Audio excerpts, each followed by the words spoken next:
What's up, unicorns? Eric Abram here. Look, I know you haven't seen me in a while. It's been a hot minute, but I had a lot of life changes, man. I had a lot of stuff going on. We'll get into that in another video. But in today's video, we're going to be talking about drop downs. Drop downs, our beloved drop downs. You've been wondering, why are we talking about drop downs? Well, there's some good and some bad when it comes to doing drop downs. And we're going to get into those right now. So let's jump into what you would probably normally see if you were to like type in drop downs into Google. And we're going to be focusing on drop downs for mobile. So there's desktop applications that require a different type of drop down, but we're going to be looking at mobile drop downs. So let's check out some of the example drop downs that you might see in the wild. All right, so if you typed into Google, drop downs, you probably get an assortment of examples here. So as you can see here, we're looking at these drop downs. It's a drop down component with a list. These are basically all the same. These are like traditional drop downs. You probably see these in any like design system, design kit, or whatever. Looking at these, we got the list here. Mostly these are just lists. So, let's look at UI design ones. Drop downs. Cool. Maybe you want to get some inspiration. You want to go to a site like Dribble and see what kind of drop downs they provide. You look at the drop downs here on Dribble as well. It's like, these are all the same. Like, these aren't any different than what we just discovered on the Google search.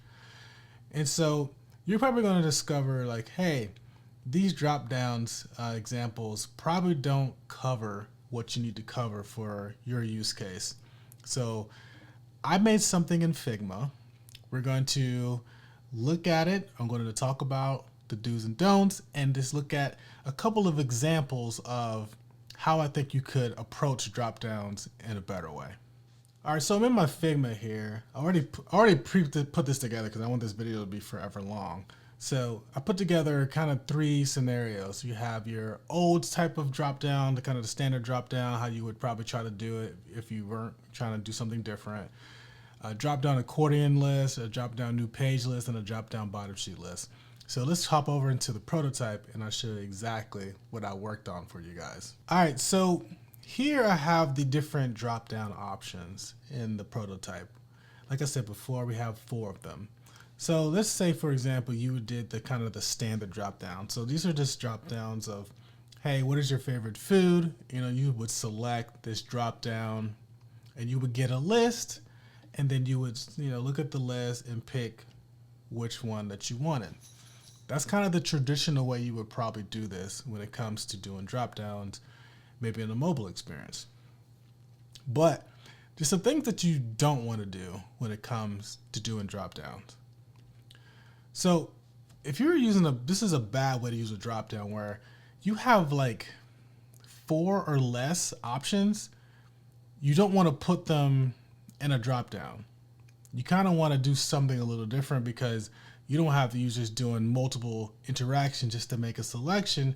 Why not put that selection on the board for them? Like, put it up there, let them see it, and let them choose from it. So here's an example of what you should do.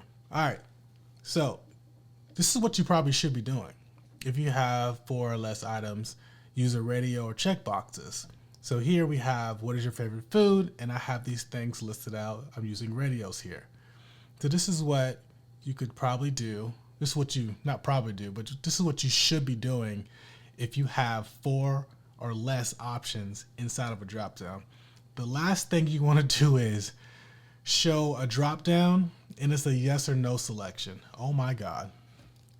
Why? Just put the yes or no selection on the screen with the question, yes or no, let them move on. Do not throw these in a dropdown. You guys probably already know that, but I'm making it evidently clear. Don't do that. All right, so let's get into some different options that I think could be better on a mobile experience. So for this one, it's accordion list. So this one, we have our options sort of in this list form here. And then from here, sort of similar experience, but it drops down like this, as you can still see everything, and then you can just make your selection. Then your selection is right here. And you can also select more than one if you want to have to do a multi-select, and you can have those items be listed here. So that's one example of a different type of drop down for mobile. The next one is same sort of pattern as the last time, but we're going to be moving users to another page. So they click on this, they get a highly focused list of things that they can choose from with a back button, and they can easily select one or many, or however you design this. They could choose those options here and be taken back and then see that their selection has been made.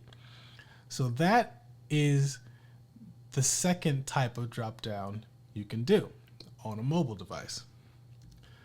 So the third one is a bottom sheet. Everybody likes bottom sheets. We do bottom sheets for a lot of different things, but you can use that same thing for drop downs, using a bottom sheet. So when you select here, you get this bottom sheet that's, once again, highly focused. It's in your face.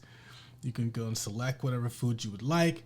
Once again, we're going to choose pizza, and then that selection is now made. Then you can go down the list and you can do the same thing for these other ones. Maybe these are different categories. Maybe this is like your favorite music. Maybe this is your favorite TV shows or movies. You can do that. So let's actually jump into Figma Make to see what sort of drop downs the AI would make us.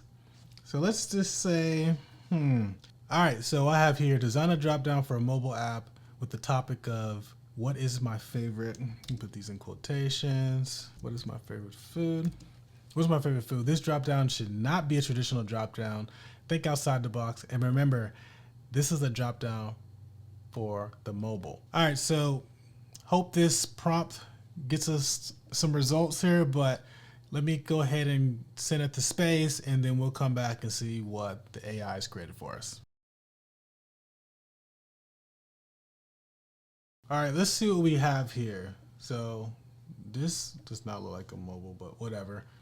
So the AI said, I'll create a non-traditional drop-down, selecting favorite foods on a mobile. Instead of a boring drop-down, I'll design an interactive bottom sheet. Oh, a bottom sheet. Isn't that what we just did? Okay, so do a bottom sheet.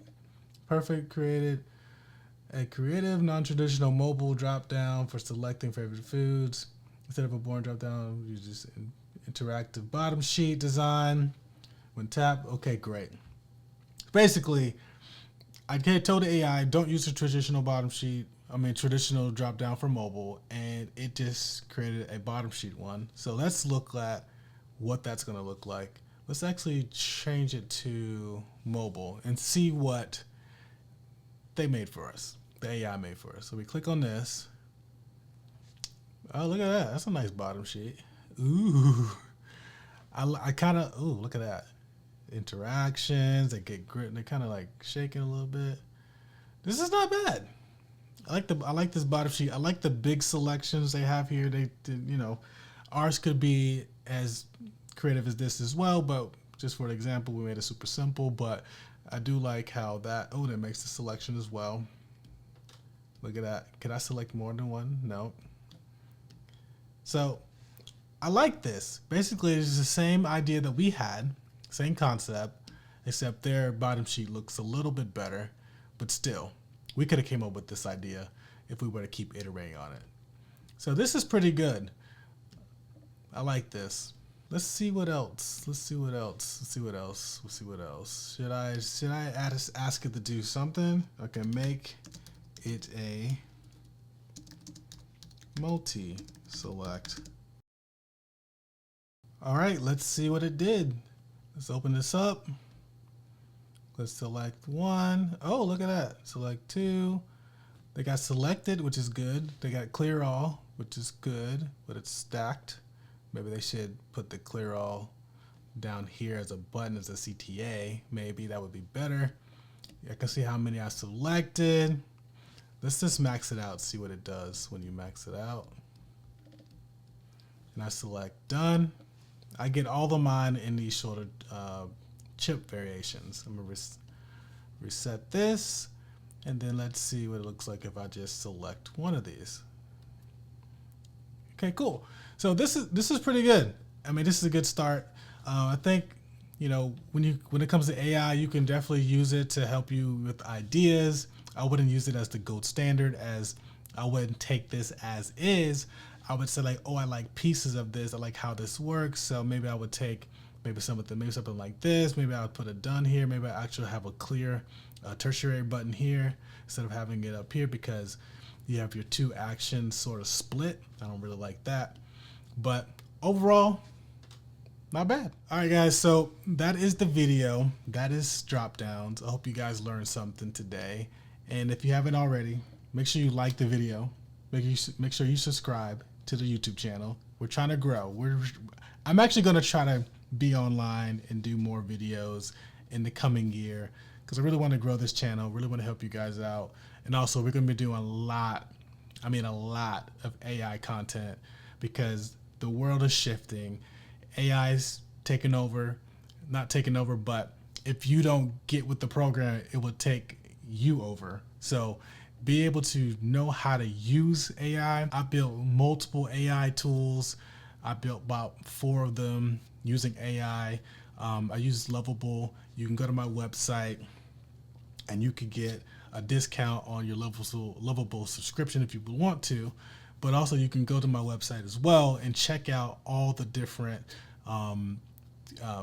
AI tools that I've made in the past year. I made all these tools in 2025. So I've been doing a lot of that.